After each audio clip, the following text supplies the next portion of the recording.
Assalamualaikum warahmatullahi wabarakatuh. Selamat bertemu kembali anak-anak sekalian dalam pembelajaran sejarah bersama Pak RM di sini. Bagaimana kabar kalian hari ini? Semoga tetap semangat, tetap sehat dan tetap berjuang ya untuk selalu belajar. Pada pertemuan kali ini kita akan melanjutkan pembahasan kita tentang kolonialisme dan imperialisme di Indonesia. Kemarin kita sudah membahas tentang pengertian dari kolonialisme, imperialisme, dan proses masuknya bangsa Barat ke Nusantara. Nah, untuk hari ini kita akan lanjutkan membahas tentang salah satu perusahaan dagang milik Belanda yang sangat terkenal di Indonesia, ya, yaitu VOC, ya, karena VOC ini adalah salah satu perusahaan dagang terbesar di dunia yang pernah ada, ya, karena dia sudah bertahan itu hampir dua abad, ya, itu ya VOC itu ya. Nah, baik, kita ulangi sedikit tentang VOC ya. Berdirinya itu kemarin sudah kalian ketahui tanggal 20 Maret 1602. Itu berdirinya VOC, Verenigd Oost-Indisch Company, atau Serikat Perusahaan Dagang Hindia Timur, yang kemarin didirikan atas inisiatif dari Johan van Oldenbarneveldt atau Johan Oldenbarneveldt, ya. Johan van Oldenbarneveldt atau Johan Olde van Barneveld, ya, sama aja ya. Yang kemarin berdirinya VOC itu karena dua hal kemarin ya sudah kalian ketahui, adalah menghindari persaingan tidak sehat di antara pedagang Belanda, ya, yang kemudian oleh Johan dijadikan satu menjadi VOC. Kemudian untuk menghadapi persaingan dengan kongsi dagang Eropa lainnya, ya, terutama itu dari Inggris, ya, EIC, East Indian Company, ya, itu yang kemarin ya. Terus kemarin juga kalian sudah mengetahui bahwa VOC itu memiliki hak-hak yang sangat luar biasa, yang sering disebut dengan hak oktroy, ya, hak oktroy, jadi hak istimewa, ya, istimewa dari VOC. Yang kemarin itu hak oktroy itu ada dua sebenarnya, ada hak monopoli, ya, yang kedua adalah hak kedaulatan, ya. Untuk hak kedaulatan, ingat ada 7 hak kedaulatan VOC, ya, yang bisa dilihat di layar, ya. Silakan itu kalian cermati, ya. Misalnya mendirikan benteng, memiliki tentara sendiri, mencetak uang, mengadakan perjanjian, kemudian menyatakan perang dan sebagainya, ya. Sehingga dengan hak oktroy ini VOC dianggap semi negara, ya, semi negara, seperti negara, ya. Padahal dia adalah perusahaan dagang atau perusahaan swasta milik Belanda dan bukan milik dari kerajaan Belanda, ya. Itu yang kemarin ya. Nah, hari ini kita lanjut. Kita akan tahu ya, di sini sampaikan apa sih kelebihan dari VOC itu sehingga dia bisa beroperasi hampir 2 abad gitu ya. Nah, ada 2 poin di sini, yaitu VOC memiliki tata kerja yang rapi, ya. Kemudian kontrol yang sangat kuat. Jadi tata kerja yang rapi dan terkontrol secara kuat, ya. Kalau dalam bahasa organisasi itu apa? Administrasinya sangat bagus, ya, sangat bagus. Administrasinya sangat bagus, ya, sehingga dia bisa bertahan hampir 2 abad, walaupun nanti artinya dia juga runtuh, ya, nanti di belakang kita sampaikan. Nah, kita lanjut. Baik, tadi salah satu hak VOC adalah mendirikan benteng. Nah, benteng pertama VOC itu berada di Banten, ya, tolong diingat, di Banten. Cuman ya, di awalnya benteng VOC itu ada di Ambon. Maksudnya begini, ya.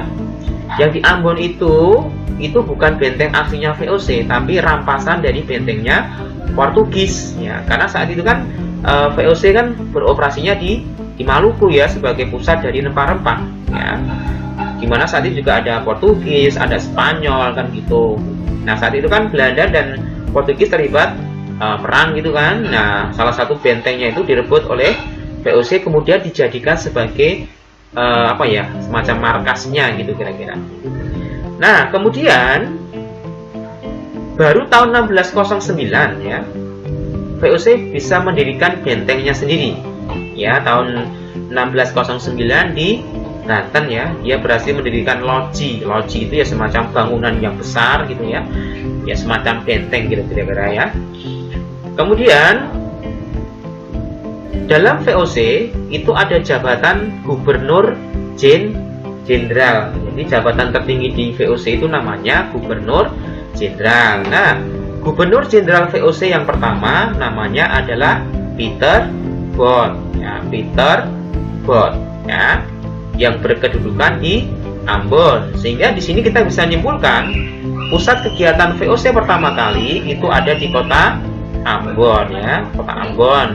Yang secara letak sebenarnya ini kurang strategis ya, ini kan berada di daerah pelosok gitu ya, atau pedalaman. Maka kemudian VOC punya pikiran untuk memindahkan pusat kegiatan VOC yang lebih dekat dengan Selat Malaka yang saat itu merupakan jalur perdagangan di Asia Tenggara. Maka kemudian VOC berusaha memindahkan kantornya itu di Jayakarta yang nanti akan dijadikan pangkalan dagang dari VOC ya. Kemudian nanti ada tokoh yang bernama J.P. Kun ya. J.P. Kun inilah tokoh yang berhasil menduduki Jayakarta. Ingat, Jayakarta adalah nama dari Batavia yang sekarang adalah Jakarta. Jadi tahun 1619 ya, J.P. Kun berhasil merebut Jayakarta ya, yang dipimpin oleh Wijaya Krama ya. Dia pemimpin dari Jayakarta saat itu, Wijaya Krama ya. Dan kemudian tanggal 31 Mei 1619 Jayakarta diubah namanya menjadi Batavia. Jadi nama Batavia itu baru diubah tanggal 30 Mei 1619 oleh J.P. Kun. Ya, dengan kata lain J.P. Kun adalah pendiri dari Batavia. Sedangkan nama Batavia itu berasal dari nama nenek moyang dari orang Belanda, yaitu bangsa Batak. Ya, bangsa Batak itu nama nenek moyang dari orang-orang Belanda. Yang nanti kemudian Batavia dijadikan markas besar dari VOC. Kita lanjut. Nah, upaya VOC meluaskan wilayah nanti ada beberapa cara, bisa dilihat di layar ya.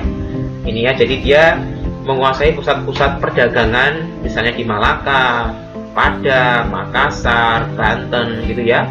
Dia juga menguasai daerah-daerah pedalaman yang itu merupakan pusat penghasil beras dan lada, misalnya di Banten dan Mataram ya, itu untuk meluaskan wilayah dari VOC. Kemudian VOC memiliki beberapa hak monopoli atau praktek monopoli VOC. Nanti ada 4 ya, ada 4 praktek monopoli dari VOC. Yang pertama adalah verplique leveransi. Ya, ini semacam penyerahan wajib hasil bumi dengan harga yang telah ditetapkan oleh VOC ya, sering disingkat dengan leveransi. Jadi ini penyerahan hasil bumi atau in natura dengan harga yang telah ditetapkan oleh VOC ya. Kemudian yang kedua adalah kontingenten. Nah, kalau leveransi tadi kan penyerahan wajib hasil bumi ya, maka kalau kontingenten itu adalah pajak dalam bentuk hasil bumi, namanya kontingenten. Kemudian yang ketiga adalah ekstirpasi ya, termasuk nanti adalah yang keempat adalah hongi ya. Nomor 3 dan 4 ini terutama dijalankan di wilayah Maluku ya, di Ambon ya, karena saat itu kan pusat dari rempah-rempah ya. Jadi kalau ekstirpasi itu apa? Jadi VOC itu punya hak untuk menebang dan membakar gitu ya tanaman-tanaman rempah-rempah, tanaman rempah-rempah yang terlalu banyak. Ya, maksudnya begini, ada hukum permintaan penawaran ya. Kalau harga itu tinggi itu karena apa? Jumlah barang yang beredar itu semakin terlalu banyak gitu ya. Makanya kalau tanaman yang ditanam oleh petani ya, petani rempah-rempah di Ambon itu terlalu besar, itu malah mengakibatkan harga anjlok kan seperti itu. Maka VOC memiliki hak ekstirpasi, jadi menebang tanaman-tanaman rempah-rempah yang terlalu banyak karena nanti mengakibatkan harga itu anjlok gitu ya. Kemudian pelayaran hongi. Nah, ini semacam pelayaran patroli ya, menggunakan perahu kora-kora, semacam perahu perang gitu ya, untuk mengawasi pelaksanaan monopoli perdagangan VOC ya, terutama rempah-rempah di Ambon ya, itu ya, menggunakan perahu kora-kora ya. Ini ada di Ambon, terutama di Ambon ya. Baik, sekarang kita akan berkenalan dengan beberapa gubernur jenderal VOC. Tadi di depan Pak Rudi sampaikan bahwa jabatan tertinggi di VOC itu adalah gubernur jenderal. Nah, siapa sajakah gubernur jenderal dari VOC? Kita sampaikan beberapa saja. Ini ada J.P. Koen ya, pendiri kota Batavia. Nah, kemudian Anthony van Diemen ya, dia yang berhasil memperluas kekuasaan VOC hingga ke Malaka ya. Kemudian Johan Maetseker ya, ini yang berhasil memperluas wilayah VOC di Semarang, Padang dan Manado ya.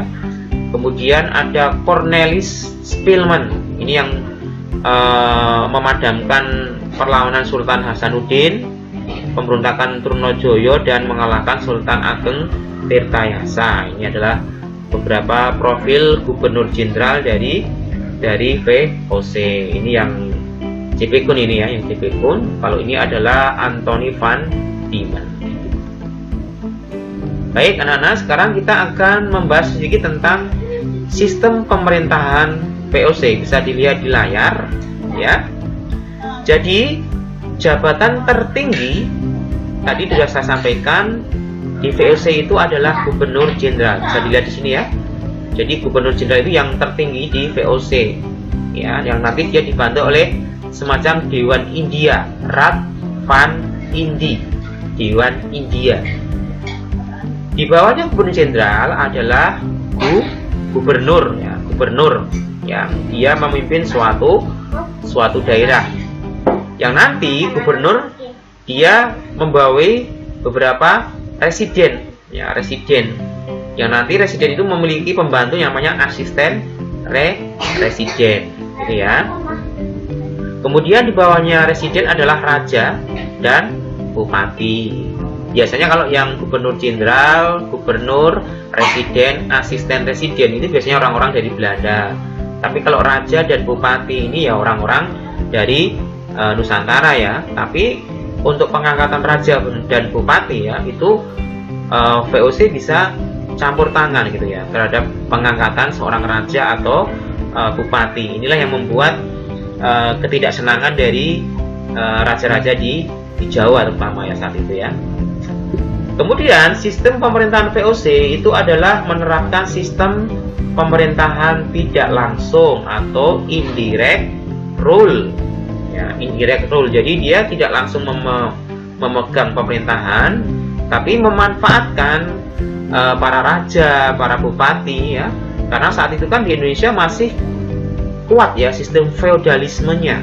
Jadi para raja, para bupati itu sebenarnya mereka hanya pesuruh gitu ya, pesuruh dari VOC ya. Jadi mereka bekerja untuk VOC ya. Tadi yang saya sebutkan, VOC juga bisa turut campur tentang masalah pergantian raja dan bupati ya. Karena nanti kan raja dan bupati itu mereka bekerja untuk VOC gitu ya.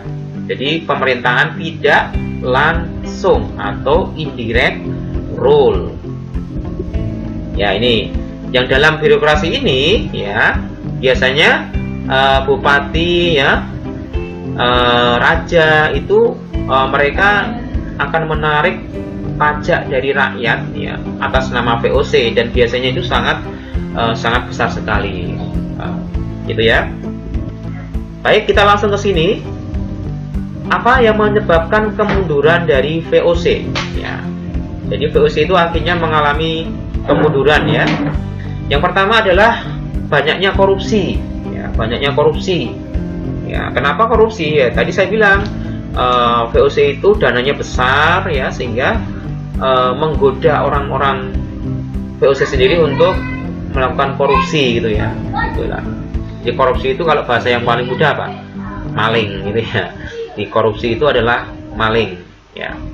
Kemudian anggaran pegawai yang terlalu besar akibat semakin luasnya wilayah VOC. Jadi luasnya wilayah VOC itu berimplikasi pada anggaran pegawai yang juga besar gitu.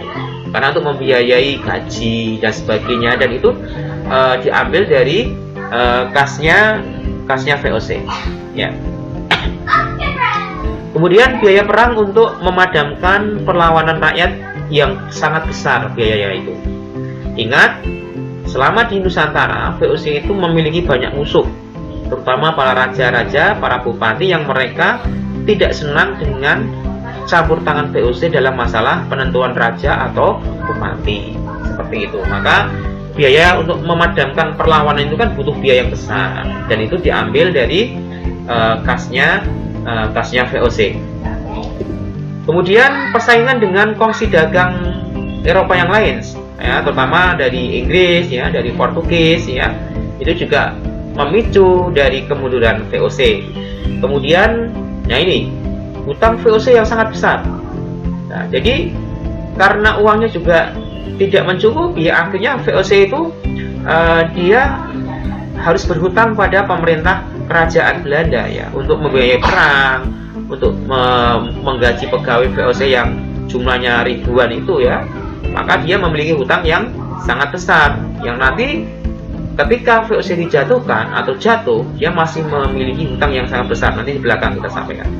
Kemudian dividen ya, jadi pemberian dividen kepada pemegang saham walaupun usahanya mengalami kemunduran. Jadi dividen itu apa? Dividen itu adalah bagi hasil keuntungan setelah menanamkan saham. Nah, jadi orang-orang yang menanamkan saham di VOC, dia berhak mendapatkan dividen dengan nilai itu sesuai dengan besarnya saham. Nah, dan itu harus tetap diberikan walaupun mungkin VOC sedang sedang krisis ya. Maka ini juga semakin menguras uang dari VOC yang sangat besar sekali. Kemudian berkembangnya paham liberalisme yang menganggap bahwa kegiatan monopoli seperti yang dilakukan oleh VOC itu sudah tidak sesuai lagi, sudah jadul gitu ya, tidak sesuai zaman gitu. Kemudian VOC tidak dapat diharapkan dalam menghadapi Inggris di Asia Tenggara kan gitu ya, karena dulu kan Belanda itu sedang menghadapi persaingan atau permusuhan dengan Inggris. Nah, akhirnya VOC akhirnya runtuh ya, tepatnya tanggal 31 Desember 1799 ya. Coba kalian hitung dari 20 Maret 1602 sampai 31 Desember 1799, kira-kira berapa tahun itu? Berapa tahun? Ya sekitar 198 tahun ya. Jadi hampir 2 abad itu VOC itu bisa beroperasi gitu ya. Tapi akhirnya dia dibubarkan, dan saat dibubarkan VOC itu memiliki hutang sebesar 134,7 juta gulden. Itu kalau sekarang dirupiahkan berapa triliun itu.